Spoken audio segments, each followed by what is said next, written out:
मैं सज धज कर दिल में कई अरमान लेकर सुहागरात की सेज पर अपनी पति का इंतजार कर रही थी। कुछ देर बाद मेरा पति आया और पूरी रात मेरे ऊपर प्यार लुटाता रहा। हम दोनों की पहली रात बहुत अच्छी रही, लेकिन जब सुबह हुई तब पता चला जो व्यक्ति मेरे कमरे में आया था वह मेरा पति नहीं, कोई और था। वह आदमी कौन था, इस बात की सच्चाई का पता जब चला तब मेरे शरीर के रोंगटे खड़े हो गए। अपना सुध-बुध खो बैठी। मेरा नाम पायल है और मैं गांव की रहने वाली हूँ। गांव में ही मेरा परवरिश हुआ था। मैं ज़्यादा पढ़ी लिखी नहीं हूँ। मैंने किसी तरीके से 10वीं पास किया था और मैं बहुत ज़्यादा शर्मीली थी। आसपास के लोगों से भी ज़्यादा बात नहीं करती थी। मैं अपनी मम्मी पापा के पास कम और अपने ननिहाल में ज़्यादा रहती थी। मेरे मामा मामी भी बहुत अच्छे थे, मेरे ऊपर बहुत प्यार लुटाते थे। कब मैं बचपन की दहलीज छोड़कर जवानी में आ गई मुझे पता ही नहीं चला और ना ही मेरे घर वालों को पता चला। जब आसपास के लोग कहने लगे पायल बहुत बड़ी हो गई है, अब आप लोगों को उसकी शादी के बारे में सोचना चाहिए। मेरे ननिहाल के कई लड़के मुझसे बात करना चाहते थे, लेकिन मैं उसे कभी बात नहीं करती थी। लड़कों से तो बहुत दूर की बात थी, मैं लड़कियों से भी ज़्यादा बात नहीं करती थी। मुझे घर में रहना बहुत अच्छा लगता था। घर की साफ सफाई करना और घर को सजाकर रखना मुझे बहुत अच्छा लगता था और मेरे स्वभाव को देखकर मेरे ननिहाल के कई लोग अपने घर की बहू बनाना चाहते थे, लेकिन मेरे मामा मामी अपने गांव में मेरी शादी नहीं करवाना चाहते थे। मेरे मामा मामी चाहते थे मैं किसी अच्छे घर में जाऊं, मेरी शादी शहर में हो। मेरे मामा ने कई जगह बात करके रखी थी। वहां से एक रिश्ता आया और मुझे देखने के लिए आ गए, लेकिन लड़का साथ में नहीं आया था। घर वालों ने मुझे पसंद कर लिया। मुझे लड़के की फोटो तक नहीं दिखाई गई थी। मेरी शादी तय हो गई। आज से ठीक 1 महीने बाद मेरी शादी थी। धीरे धीरे मेरी शादी का दिन भी आ गया, लेकिन इस 1 महीने में मेरे दिल में कई अरमान जगे कि काश मैं लड़के को एक बार देख लेती या लड़के से एक बार मिल लेती, लेकिन मेरी हिम्मत नहीं होती थी कि मैं किसी से पूछ लूं। शादी वाले दिन मेरे ऊपर लंबा घूंघट कर दिया गया, जिस वजह से मैं लड़के को नहीं देख पाई। शादी हो जाने के बाद 1 घंटे में हमारा ट्रेन था। उस समय भी मैंने सोचा लड़के को एक बार देख लूं, लेकिन मैं अपने पति को एक बार भी नहीं देख पाई और थोड़ी देर बाद मेरी विदाई हो गई। उस समय मुझे बहुत रोना आ रहा था। अपने घर वालों से दूर नहीं जाना चाह रही थी। मुझे ट्रेन में बैठा दिया गया और जितने लोग शादी में आए थे लड़कों वालों की तरफ से वह लोग भी सारे ट्रेन में बैठ गए, लेकिन मैंने अभी तक पति को नहीं देखा था क्योंकि ट्रेन में भी मेरा काफ़ी लंबा चौड़ा घूंघट था। मुझे कुछ दिखाई नहीं देता था और मैं एक नई नवेली दुल्हन थी। घूंघट ऊंचा करके देख भी नहीं सकती थी। फिर मैं कई घंटों के सफ़र के बाद अपने ससुराल पहुंच गई। कुछ लड़कियां मुझे एक कमरे में लेकर गई और कहने लगी, भाभी जी आप यहाँ पर आराम करिए और फ्रेश हो जाइए। वह लड़कियां मुझे बैठाकर चली गई।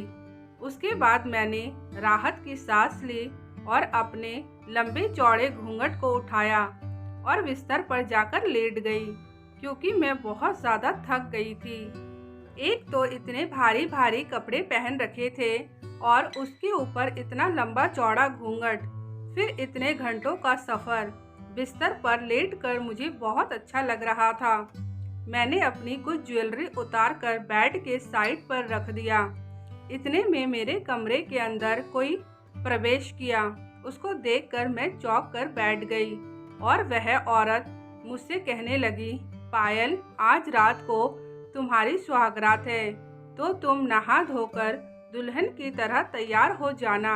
मैंने हाँ में सर हिला दिया। उसके बाद वह चली गई। मैं थोड़ी देर आराम करने के बाद नहाने के लिए चली गई और उसके बाद दुल्हन की तरह तैयार हो गई और मैंने घूंघट भी कर लिया और अपने पति का इंतज़ार करने लगी। थोड़ी देर बाद मेरे कमरे में किसी के आने की आहट हुई तो मैं थोड़ी सी सहम गई। मेरे पति ने अंदर आते ही लाइट को ऑफ कर दिया और दरवाजे को अंदर से बंद कर दिया और उसके बाद मेरे नज़दीक आया। उसने मेरे से कोई भी बात नहीं करी, बस पूरी रात मेरे ऊपर प्यार लुटाता रहा। उसके बाद सुबह कब हो गई मुझे पता ही नहीं चला। मैं थक कर सो गई। थोड़ी देर बाद किसी की चिल्लाने की आवाज़ आई तो पता चला मेरे कमरे में जो आया था वह मेरा पति नहीं था। उसने सबको बेहोश करके मेरे कमरे में प्रवेश किया था। पहले तो सब ये अनुमान लगाने लगे कि ज़रूर कोई चोर होगा, चोरी करने के मकसद से आया होगा। पूरे घर की तलाशी लेने के बाद पता चला कि घर में कुछ भी चोरी नहीं हुआ है, बस वह मेरी ज़िंदगी बर्बाद करके चला गया। ससुराल वालों ने मुझे बदचलन कहकर मुझे घर से बाहर निकाल दिया कि ज़रूर तेरा ही कोई आशिक होगा। मैं रोती रही, चिल्लाती रही, लेकिन मेरी बात किसी ने भी नहीं सुनी। मुझे ट्रेन में बैठा दिया गया मेरे ननिहाल के लिए। मैं पूरे रास्ते ट्रेन में बैठी रोती रही कि इसमें तो मेरा कोई भी कसूर नहीं था और मैं तो किसी भी लड़के से बात तक नहीं करती हूँ। मेरा रो रो कर बुरा हाल था। मैं किसी तरीके से अपने ननिहाल तक पहुँची। सब लोग मुझे ऐसी हालत में देखकर बिल्कुल चौंक गए। अभी मेरे ननिहाल में सारे रिश्तेदार थे। शादी में जितने रिश्तेदार आए हुए थे, मेरी मामी मुझे अंदर लेकर गई और मुझे शांत करके मेरे से पूरी कहानी सुनी, जिसको सुनने के बाद उनको भी बहुत बड़ा झटका लगा। मेरे ननिहाल के लोग और मेरे मम्मी पापा भी मेरे ससुराल में बात करने लगे, इसमें पायल का क्या कसूर है। पायल तो आज तक किसी भी लड़के को मुंह ऊंचा करके देखती तक नहीं है और आप लोगों ने उसके ऊपर इतना बड़ा दोष लगा दिया। मेरे ससुराल वाले कहने लगे, अब आपकी बेटी के ऊपर बहुत बड़ा दाग लग गया है, अब हम आपकी बेटी को स्वीकार नहीं कर सकते हैं। मेरे मामा कहने लगे, हम अपनी बेटी को इंसाफ दिलाने के लिए पुलिस तक जाएंगे, लेकिन मेरे मम्मी पापा ने मना कर दिया। कहने लगे, इससे अपनी ही बेटी का और ज़्यादा तमाशा बन जाएगा। इसके ससुराल वालों ने तो साफ साफ कह दिया है कि हम लोग आपकी बेटी को नहीं अपनाएंगे। सबकी बातें सुनकर मैं अपनी किस्मत को कोसने लगी। मैं भगवान से कहने लगी, हे भगवान, मैंने किसी का क्या बिगाड़ा था जो तूने मेरे साथ इतना बड़ा गलत किया या इतना बड़ा गलत होने दिया। इस बात को कई दिन बीत गए। धीरे धीरे अब 1 महीना हो गया। मैं पूरा दिन घर में पड़ी रहती थी, ना सही से खाना खाती थी और ना ही किसी से बात करती थी। एक दिन मामा मेरा मन बहलाने के लिए मुझे बाजार में लेकर गए।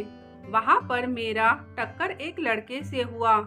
जब मैंने उसका चेहरा देखा तब मुझे याद आया कि यह लड़का वही था उस रात को जो मेरे कमरे में आया था, क्योंकि चांदनी की रोशनी में मैंने थोड़ी बहुत शक्ल देखा था। मैंने अपने मामा को सब कुछ बता दिया।